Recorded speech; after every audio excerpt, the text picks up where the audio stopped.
Proklamasi. Kami, bangsa Indonesia,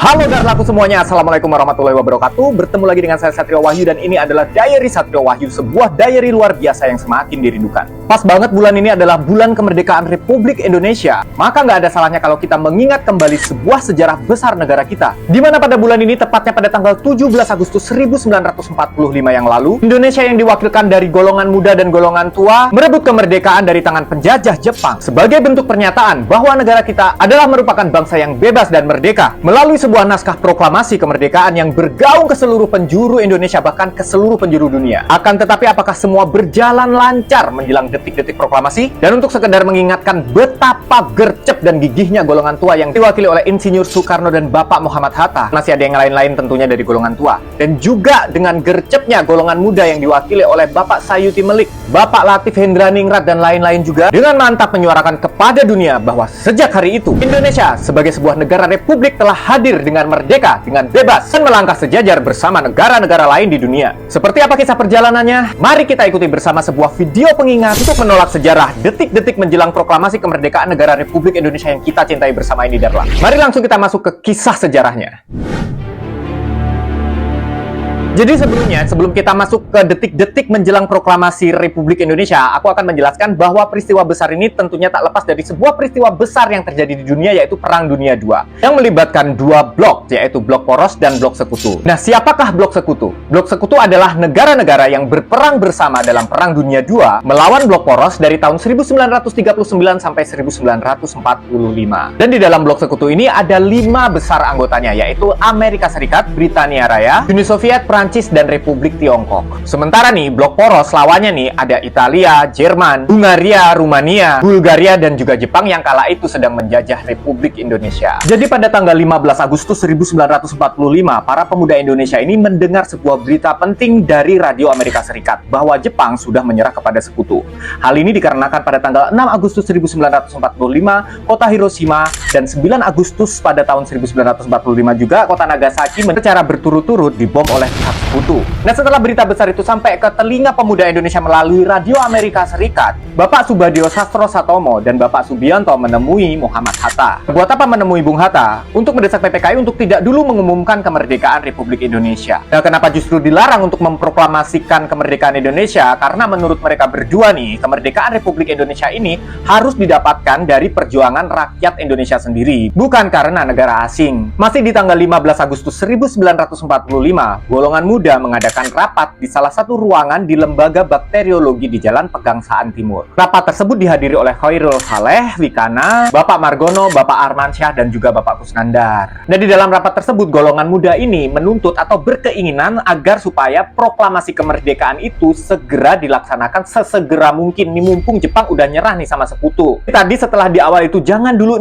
proklamasi karena kita harus berjuang dulu. Tapi di malam harinya, para golongan muda ini justru mengusulkan untuk segera memproklamasikan kemerdekaan negara ini supaya nggak keduluan Jepang menduduki Indonesia lagi. Karena ini mumpung Jepang itu lagi kerepotan nih ngurusin 2 kota yang dibom oleh sekutu. Hingga keesokan paginya pada tanggal 16 Agustus 1945, Insinyur Soekarno dituntut dan sedikit dipaksa gitulah ya untuk membacakan teks proklamasi. Tapi Soekarno menolak saat itu karena Soekarno berpendapat bahwa dinilai ini semuanya terlalu tergesa-gesa. Dan karena ditolak oleh Insinyur Soekarno, golongan muda ini sedikit memaksa dan sedikit mengancam gitulah. Kalau nggak segera proklamasi, ini akan segera terjadi pertumpahan darah, Pak, gitu katanya. Dan sempat bersih tegang antara golongan tua dan golongan muda. Ketegangan ini sempat disaksikan oleh Bapak Muhammad Hatta, Mr. Ahmad Subarjo, Bapak Buntaran, Bapak Sanusi, dan juga Bapak Iwakusuma Sumantri. Karena nggak dituruti, pagi harinya juga tuh, tanggal 16 Agustus itu, Insinyur Soekarno dan Bapak Muhammad Hatta diasingkan oleh golongan muda ke Rengas Dengklok, Jawa Barat. Tujuannya adalah untuk menjauhkan Bapak Insinyur Soekarno dan Bapak Muhammad Hatta dari pengaruh pemerintah Jepang. Nah udahlah ya, dibawa ke Rengas Dengklok, Jawa Barat. Barat. Sementara itu di Jakarta, golongan muda yang diwakili oleh Bapak Wikana dan golongan tua yang diwakili oleh Bapak Ahmad Subarjo. Mereka berdua ngotot kalau proklamasi kemerdekaan harus dibacakannya tuh di Jakarta. Hingga pada sore harinya, masih pada tanggal 16 Agustus, Bapak Ahmad Subarjo diantar oleh Yusuf Kunto ke Rengas Dengklok. Sementara golongan muda yang ada di Rengas Dengklok ini tetap mempertahankan agar Insinyur Soekarno dan Bapak Muhammad Hatta itu tetap di Rengas Dengklok. Nah, ini beda pendapat nih. Nah, karena itu semuanya, makanya golongan muda yang dari Jakarta ini memberikan jaminan kepada golongan muda yang ada di Rengas Dengklok bahwa oke, tenang, nanti pokoknya proklamasi kemerdekaan tetap akan dibacakan pada tanggal 17 Agustus selambat-lambatnya jam 12 siang.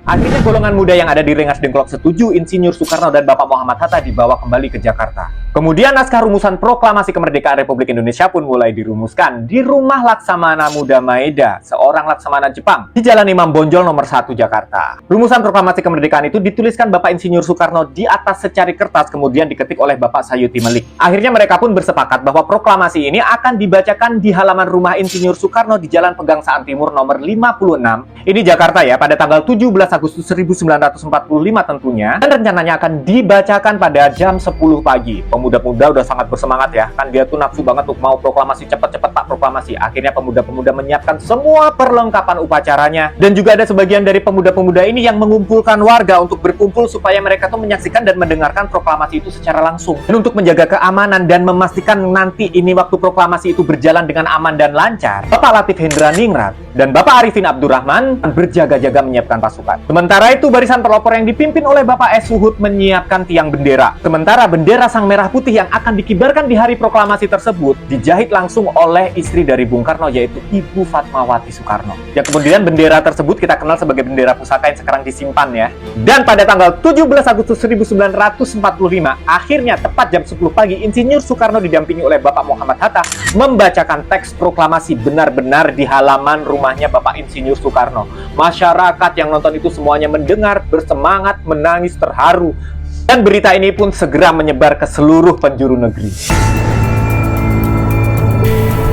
Jadi di sini kita bisa tahu ya, nggak selancar itu untuk membacakan sebuah teks proklamasi yang setiap tahunnya kita dengarkan berulang-ulang itu. Ada kalanya Insinyur Soekarno dan Bapak Muhammad Hatta ini diasingkan dulu ke Rengas Dengklok, kemudian dijemput dulu dengan dibujuk, kemudian balik ke Jakarta, dirumuskan di rumah Laksamana Muda Maeda, seorang Laksamana Jepang yang pro kepada Indonesia. Ditulis di atas secari kertas, kemudian baru diketik oleh Bapak Sayuti Melik, baru keesokan paginya jam 10 pagi dibacakan benar-benar di halaman rumah Insinyur Soekarno di Jalan Pegangsaan Timur nomor 56. Kebayang sekali sih aku waktu itu gimana ribetnya, gimana bersemangatnya pemuda Indonesia dan juga golongan tua yang sebenarnya tidak mau menunda juga, tetapi mereka lebih berhati-hati untuk menentukan langkah. Biasakan ya kalau golongan tua tuh lebih berhati-hati, sementara golongan muda tuh lebih terburu-buru gitu. Dan jadi itulah darah-darahku semuanya, sejarah singkat atau rangkuman singkat yang aku buat dalam sebuah konten yang sederhana ini. Semoga kalian suka. Hanya sekedar mengingatkan dan untuk membakar kembali semangat nasionalisme kita dan mengisi hari-hari kita di alam kemerdekaan itu dengan hal-hal yang bersifat positif dan juga membangun. Dan sekarang giliran kita untuk membuktikan, untuk kita bisa mengisi alam kemerdekaan ini dan membuktikan kepada seluruh dunia bahwa bangsa kita adalah bangsa yang besar dan gak kalah tuh sama negara-negara lain. Oke, Darla, Assalamualaikum warahmatullahi wabarakatuh. Salam semakin viral.